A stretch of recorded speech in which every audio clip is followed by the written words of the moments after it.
ka qenë me njëherë pas luftës, e vërtet. Do me thënë, njerëzit sa po kishin kaluar një nga plagët më të mëdha të historisë tyre, ka qenë viti 2000, po prap ka qenë një atmosferë shumë e bukur. Energjia e mirë ndihej kudo, gëzimi që ishte tashmë një tjetër situatë. Ardha ime në Kosovë ka qenë thjesht dëshira ime për të parë qytetet e Kosovës dhe për të takuar me shoqërinë që e kisha këtu që nga koha e studimeve. Erdha për një javë për të shëtitur edhe mbeta, tashmë po kam mbushur 25 vjetë që jetoj këtu. Dhe thotë, momentet kur keni ardhur në fillim, Kosova nuk ka qenë edhe në ditët më të bukura, apo jo? Mendoj që ishin ditë shumë të bukura, ka qenë me njëherë pas luftës, e vërtet. Do me thënë, njerëzit sa po kishin kaluar një nga plagët më të mëdha të historisë tyre, ka qenë viti 2000, po prap ka qenë një atmosferë shumë e bukur. Energjia e mirë ndihej kudo, gëzimi që ishte tashmë një tjetër situatë. Tregua që erdhët për ta takuar shoqërinë, për të vizituar disa nga qytetet e Kosovës dhe pastaj tash 25 vite jetoni dhe veproni në Kosovë, apo jo? Ishte një takim shumë rastësor me një zonjë e cila më ofroi një vend pune të përkohshëm. Ai vend pune u shndërrua në një punësim 9 vjeçar në organizat, edhe ndërkohë gjatë atyre 9 viteve unë ndërtova edhe familjen time në Prishtinë edhe mbeta këtu. Po, u ambientuat me njëherë në Kosovë? Ishte i vështirë ambientimi në fillim? Ndoshta s'kam pasur nevojë të ambientohem, sepse jam ndjerë si në shtëpinë time, që në momentin e parë që kam ardhur në Prishtinë, flitet e njëjta gjuhë, jemi të njëjtët njerëz, unë kisha shoqëri edhe nga më herët, dhe ishte një realizim i një tjetër ëndre time që ta vizitoja Kosovën.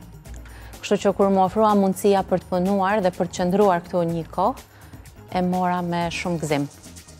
Pra, e keni pa Kosovën qysh prej atyre ditëve pas dhe gjitha ato fazat e tranzicionit dhe sot jeni ende këtu, po besoj që ka shumë ndryshime për këto 25 vite që jeni këtu, apo jo? E vërtet, Kosova ka patur një rrugtim shumë intensiv, edhe ndihem e privilegjuar që kam patur fatin t'jem këtu edhe t'jem dëshmitare e parë, të shoh se si janë zhvilluar ngjarjet më nga afër.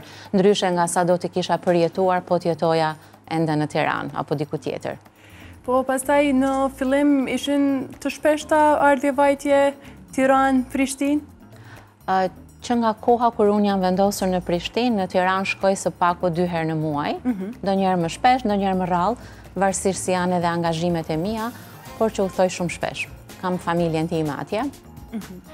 Po të paktën 2 herë në muaj shkon dhe i viziton. Jam në Tiranë. Po ata vinë në Prishtinë? Vinë edhe ata, pak më rrallë, por vinë edhe ata.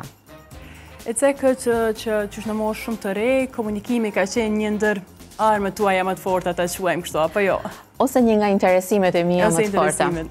Komunikimin unë e shoh si një art i cili duhet çdo ditë investosh në të. Ta përmirësosh, secili nga ne ka nevojë për vetë përmirësim në mënyrën si komunikojmë, qoftë me veten, qoftë me botën, në vendin e punës, me shoqërinë apo në çfarëdo lloj forme. Po cila është ndoshta pika e parë? Duhet fillojmë nga vetvetja, komunikimin me vetveten, fillimisht ta përmirësojmë ndoshta që të jemi të mirë, të komunikojmë edhe me të tjerët pastaj? Mendoj se po, gjithçka nis nga vetja. Nëse qohesh në mëngjes edhe e nis një komunikim të mirë me veten, veç se e ke krijuar një kornizë të bukur për ditën. Secili prej nesh jemi krijesa të emocioneve, kemi edhe sfida edhe momente të bukura. Po nëse arrim t'i kontrollojmë ato emocione, cila do qofshin, që kur të dalim nga shtëpia dhe të përballemi me botën, të mundemi ta mbajmë veten në kontroll në radhë të parë, pastaj bëhet më e lehtë komunikimi me të tjerët.